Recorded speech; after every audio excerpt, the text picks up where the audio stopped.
This episode is sponsored by The Real Cost. If you vape, you could be inhaling toxic metals that can damage your lungs.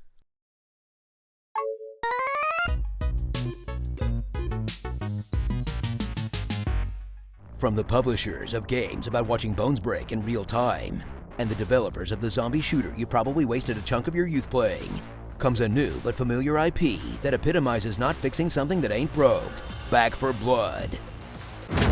Bash into the world of Back 4 Blood, the very obvious spiritual successor to their Valve hit. As Turtle Rock, after trying to go for a sort of new Coke situation with their weird monster shooter Evolve, doubles back down and just gives everyone what they initially wanted 10 years ago. Just more Left 4 Dead. Same, but different. But still same. That despite the added systems, revamped specials, and new weapon mods, still fulfills the same old need to destroy about 1 million zombies. Because all our dumb animal brains really want are the same old jingly keys, but in a slightly different color. Look, all I've got left are vague memories of what life was like before filing taxes, and I'm gonna hold on to every single scrap. Shoot desperately at the numerous bodies hurling themselves at you constantly, as you choose from a new group of survivors that are way too plucky for the situation that they're in. Do we have a plan? Or are we, winging it as usual?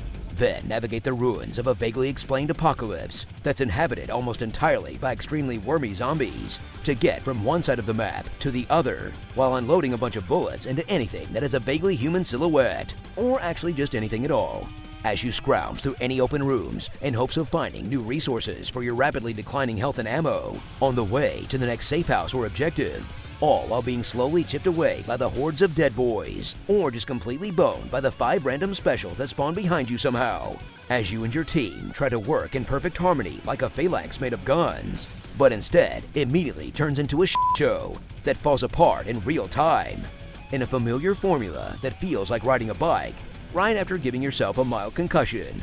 Because if there's one thing that'll make you feel good about your terrible FPS skills, it's a game where there's so many dudes, it's basically impossible to miss.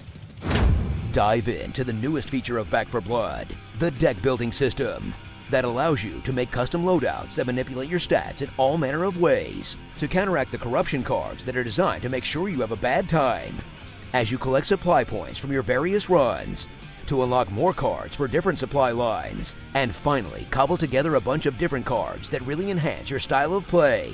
Then, much like any deck building system, realize that your custom deck is kind of crap, and just copy a build you saw on YouTube, which you're definitely going to need to do if you want to play a harder difficulty anytime soon, because the difficulty is balanced worse than the North Korean judicial system, as going from recruit to veteran is the difference between playing tag and being drafted into a world war.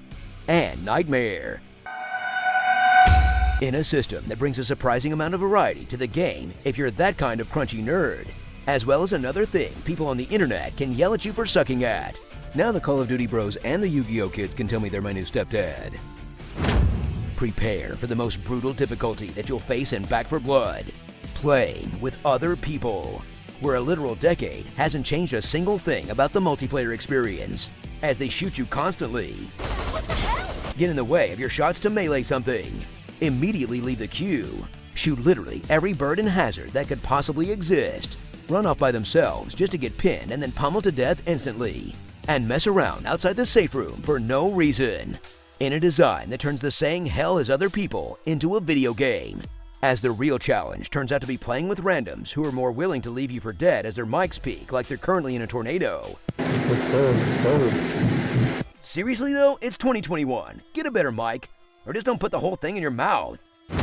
So pump that shotgun and come back for blood in a game that will finally scratch that itch for a simple co-op shooter that doesn't require you to fight in a small circle. Well, unless you play the versus, I guess. But it's also basically the same as when somebody tries to make a new Quake, exclusively for old dudes. I know this is starting to feel like a personal attack, but don't worry, we're going through this together. Starring Danny Rojas, LeBlood James, Tank Girl, Mom of Anarchy, Proud Asian Parents, Milton, Hat Joel, The Girl in the Hawker's Web, and Worms Armageddon. Left 4 Dead 3, No Infringement Edition. Finally, a skin collection that I can relate to, because nothing says immersion like being a middle-aged man in khakis. Vaping can expose you to toxic metals like nickel, chromium, and lead that can damage your lungs. Break me off a piece of that Kit Kat bar. That's how I roll. Fast, loose, and out of control. If you want to be my lover, you gotta get with my friends. My fix-it power has been unleashed. Unleash the power.